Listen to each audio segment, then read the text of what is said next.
Olá, estamos aqui mais uma vez e nessa sequência de vídeos que vocês me encontraram aqui nessa playlist, nós estamos falando sobre vários animais de poder.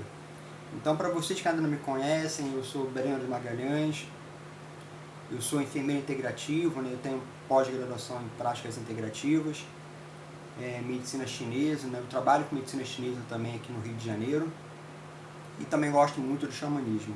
Então, toda quinta-feira à noite, aqui no YouTube eu faço envio de reiki xamânico. Por sinal, esse daqui é o meu grupo do WhatsApp, onde as pessoas pedem reiki xamânico. Isso se dá ao vivo com vocês toda quinta-feira.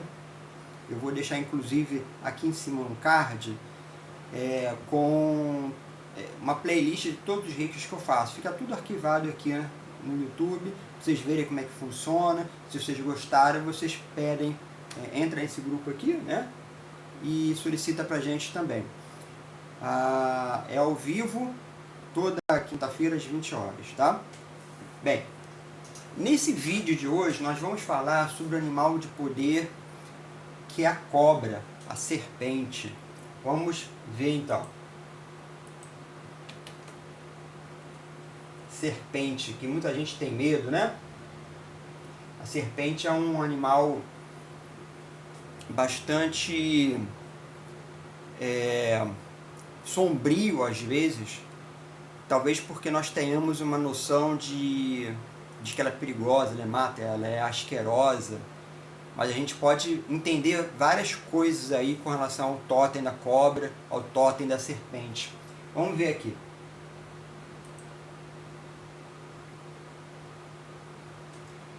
Então, o que a gente pode falar sobre a serpente, cobra, né, que é o mesmo animal, né? A serpente é um animal de poder ligado à transmutação profunda, morte simbólica de padrões, renascimento contínuo. A cobra é aquele animal que ela troca de pele. Então, simbolicamente, isso faz com que a gente comece a pensar naquilo que deve morrer em nós para que possa renascer. A gente sempre pensa nos animais de poder, na forma como eles se apresentam na natureza, no mundo selvagem.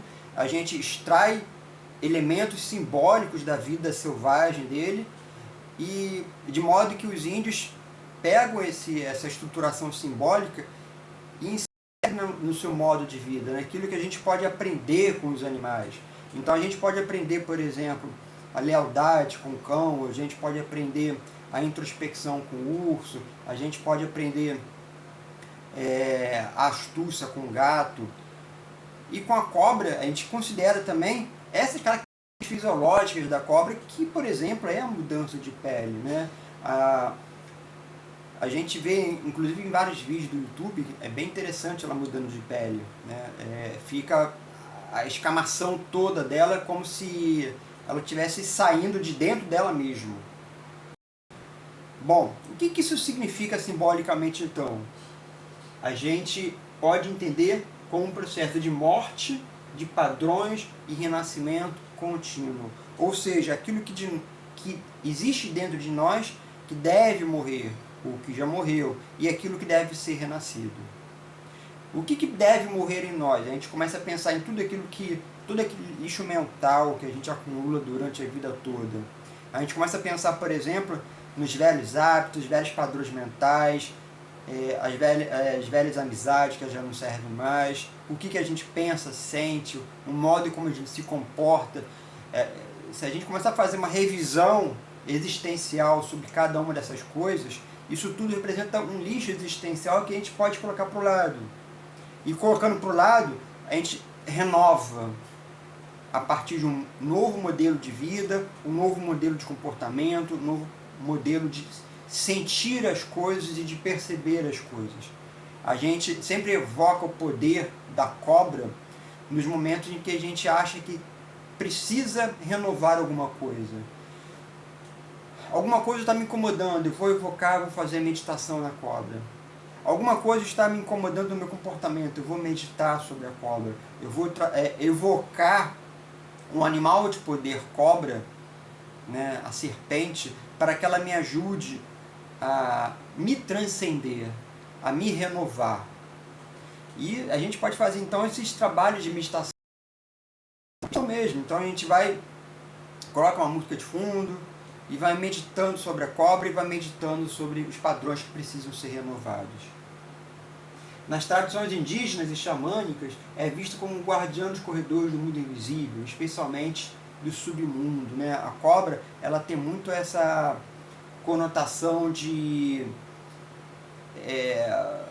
guardiã das fronteiras, né? Entre o mundo visível e invisível. Algumas tradições, por exemplo, espirituais, astecas, por exemplo, a cobra, ela é muito representatividade, tem muita representatividade, né?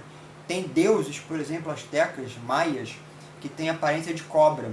Então isso já vai denotar de que modo que a cobra tem um potencial aí de levar você ao submundo, né? Ao mundo dos sonhos, ao mundo onírico, ao mundo invisível, né?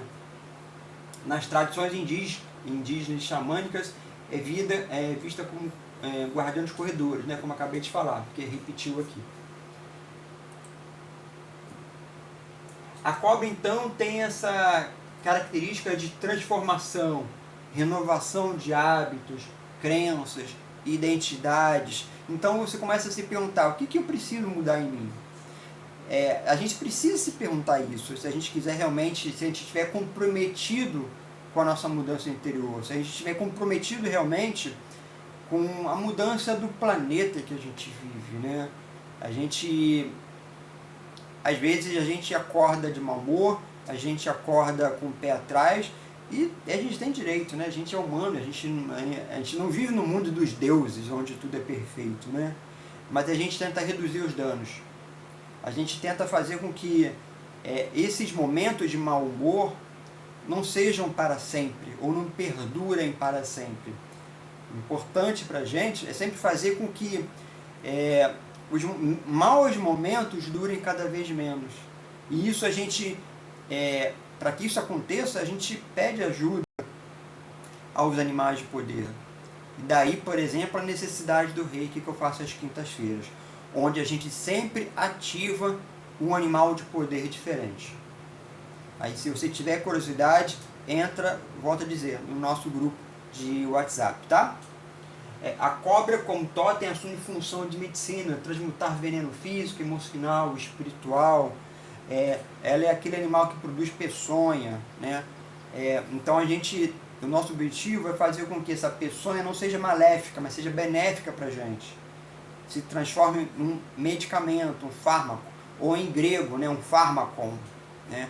É muito parecido com aquela expressão em grego que o filósofo Epicuro vai utilizar, que é o fármacon, que é um medicamento, um remédio, né, que a gente utiliza para melhorar nosso padrão existencial, fazer com que a gente sofra menos e tenha uma vida mais feliz.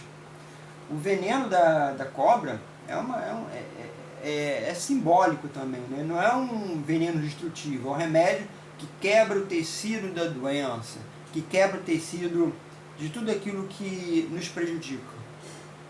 Então eu volto a dizer, eu sempre volto nesse ponto. O que prejudica a sua vida hoje? Por exemplo, um mau pensamento, que você tem um pensamento intrusivo?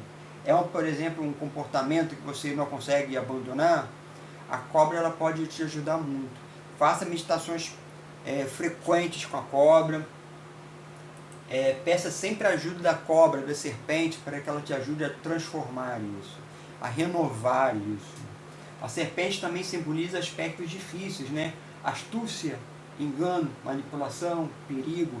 Essa é uma outra característica da cobra. Na mitologia hebraica, Satanás, né, Lúcifer, ele assume a simbologia da cobra. A cobra deu a maçã para Eva. A cobra deu astúcia a Eva. Então, a cobra, dentro da mitologia cristã, e aí, saindo das mitologias mais indígenas, ela assume também essa característica de questões negativas, que ao invés de ajudar, vão prejudicar. trabalhar com esse totem exige discernimento, ancoragem e não romantização. Então, quando trabalhado de forma errada, o totem da cobra pode fazer com que você se torne mais materialista, né? mais ancorado a questões como egoísmo, por exemplo, né? Não é que o egoísmo seja mal, né? O egoísmo em si não é mal, mas a má utilização pode fazer com que ele se torne mal, né? Bem, são questões filosóficas, eu não vou entrar nessas questões agora, mas de qualquer forma, eu espero muito que vocês tenham gostado do vídeo. Tem bastante conteúdo aí. E se vocês gostaram da ideia de utilizar animais de poder no Reiki, entra aqui no meu grupo, tá? A gente utiliza vários animais de poder para cura física, mental, emocional, espiritual, para trabalhar sobre várias coisas. Entra aí no grupo então e vocês vão conseguir a cura que vocês tanto precisam e tanto desejam para alcançar um estado de felicidade. A gente termina por aqui então e até a próxima.